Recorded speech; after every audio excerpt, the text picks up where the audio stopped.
ناظرین، ایران سے ایک انتہائی خوفناک خبر سننے کو ملی۔ ایرانی صدر ابراہیم رئیسی کا ہیلی کاپٹر کریش کر کے تباہ ہو گیا اور اس کے اندر ان کی شہادت کو بھی کنفرم کر دیا گیا ہے۔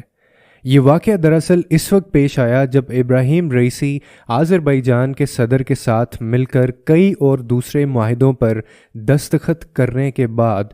2 ڈیم کا افتتاح کرنے کے لیے یہاں پر آئے تھے۔ اس حادثے کے وقت وہ آذربائیجان کی حدود کے اندر یعنی ایران کے صوبے جس کا نام آذربائیجان ہے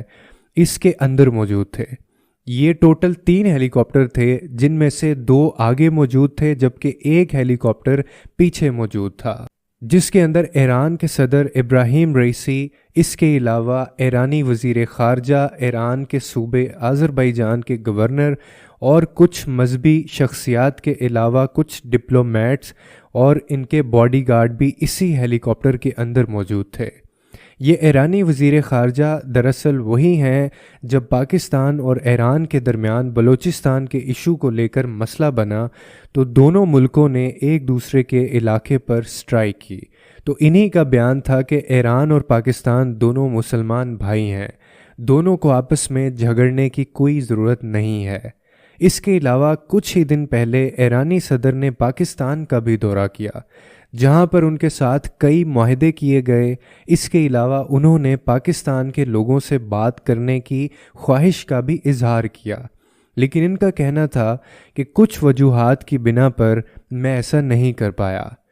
جس علاقے کے اندر یہ واقعہ پیش آیا دراصل یہاں پر موسم انتہائی خراب تھا۔ اس کے علاوہ یہ بہت ہی پہاڑی یا پھر جیوگرافکلی بہت ہی سخت علاقہ تھا جہاں پر بس جنگل اور پہاڑ موجود ہیں۔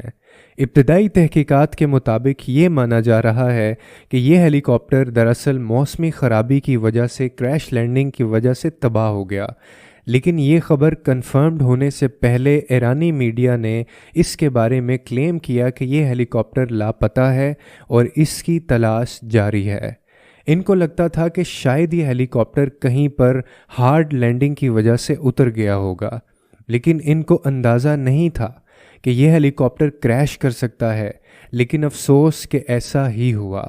جب اس ہیلی کاپٹر کی گمشدگی کی خبر پوری دنیا کے اندر پھیلی تو ترکی نے اپنے ڈرون اس طرف روانہ کیے،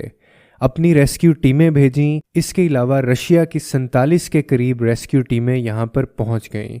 ایران کے خود کے کئی ریسکیو ہیلی کاپٹر رات بھر اس کے ملبے کو یا پھر کریش لینڈنگ کی سائٹ کو تلاش کرنے کی کوشش کرتے رہے، لیکن موسم خراب ہونے کی وجہ سے کوئی خبر نہیں مل پا رہی تھی۔ لیکن آخر کار ترکی کے ڈرون کی مدد سے کریش لینڈنگ کی جگہ کو دیکھا گیا اور اسی ڈرون فوٹیج کی مدد سے قریب جانے پر پتہ چلا کہ یہ ہیلی کاپٹر تو کریش لینڈنگ کے بعد بالکل تباہ ہو چکا ہے۔ انفیکٹ یہ تو ہوا کے اندر ہی پھٹ کر زمین پر گر گیا تھا۔ ایران کے صدر ابراہیمی رئیس کی موت کے بعد بہت سی کانسپیریسیز جنم لے رہی ہیں جس کے مطابق اس کے پیچھے اسرائیل کا ہاتھ ہو سکتا ہے، کیونکہ اسرائیل کو سب سے زیادہ ان کے وجود سے تکلیف تھی۔ اور ناظرین، دوسری وجہ یہ بتائی جا رہی ہے کہ یہ انٹرنل پولیٹکس کا نتیجہ بھی ہو سکتا ہے، کیونکہ بہت سارے ایران کے لوگوں کا ماننا تھا کہ ایران کے سپریم لیڈر آیت اللہ خمینی کے بعد ابراہیم رئیسی ان کی جگہ لینے والے تھے۔ اور تیسری پاسبلٹی یہ ہو سکتی ہے کہ یہ واقعی میں کوئی حادثہ ہی ہو،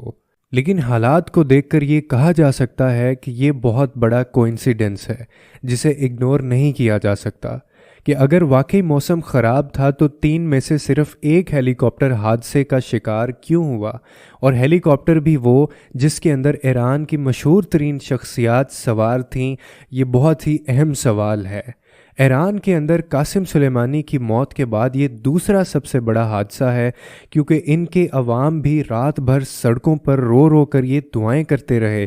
کہ ان کے صدر خیر و عافیت سے ہوں، ان کی موت کی خبر جھوٹی ہو، لیکن افسوس کہ وہی ہوا جس کا ڈر تھا۔ ایک ہی ٹائم کے اندر ایران کے صدر، ان کے وزیر خارجہ اور ان کے صوبے کے گورنر کا مارے جانا انتہائی افسوسناک اور انتہائی قابل تشویش ہے۔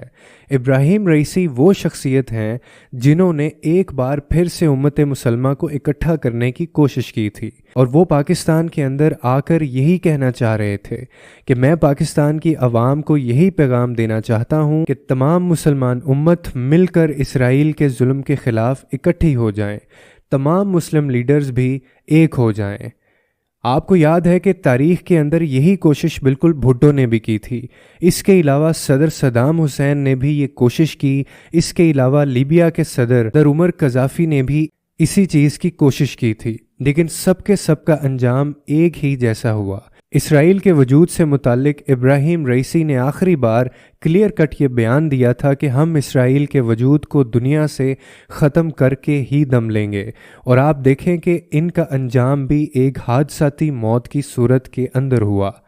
جس کا سب سے بڑا فائدہ صرف اور صرف اسرائیل کو ہو سکتا ہے۔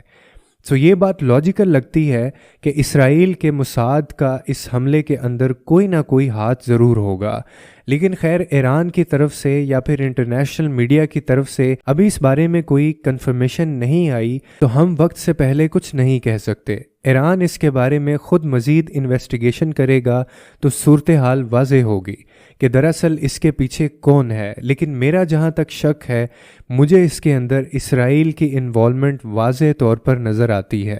ابراہیم رئیسی کی اس طرح سے اچانک موت کے بعد مڈل ایسٹ پر اس کا بہت زیادہ اثر پڑے گا، کیونکہ ایران مڈل ایسٹ کا انتہائی اہم ملک ہے، اور آپ دیکھیں کہ یہ اثر ابھی سے پڑنا شروع ہو گیا ہے، کیونکہ انٹرنیشنل مارکیٹ کے اندر پیٹرول کی قیمتیں اچانک سے بڑھنے لگی ہیں۔ اس کے علاوہ ایران حزب اللہ الرحمن کو بھی مالی اور عسکری مدد فراہم کرتا تھا، جس کی وجہ سے وہ اسرائیل کے خلاف غزہ کے اندر لڑ رہے تھے۔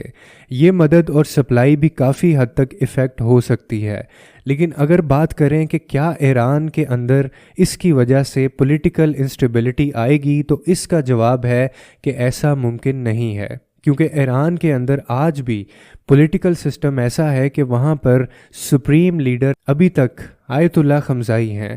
جو کہ سب سے سپریم ہوتا ہے۔ آرمی، جوڈیشری اور اس کے علاوہ اسٹیٹ میڈیا سب کچھ اس کے انڈر ہوتا ہے، اور اس کے بعد صدر کی باری آتی ہے، جو کہ دوسرے نمبر پہ سب سے اہم ترین ہے۔ اس حادثے کے اندر استعمال ہونے والے ہیلی کاپٹر کا نام بیل 212 ہے،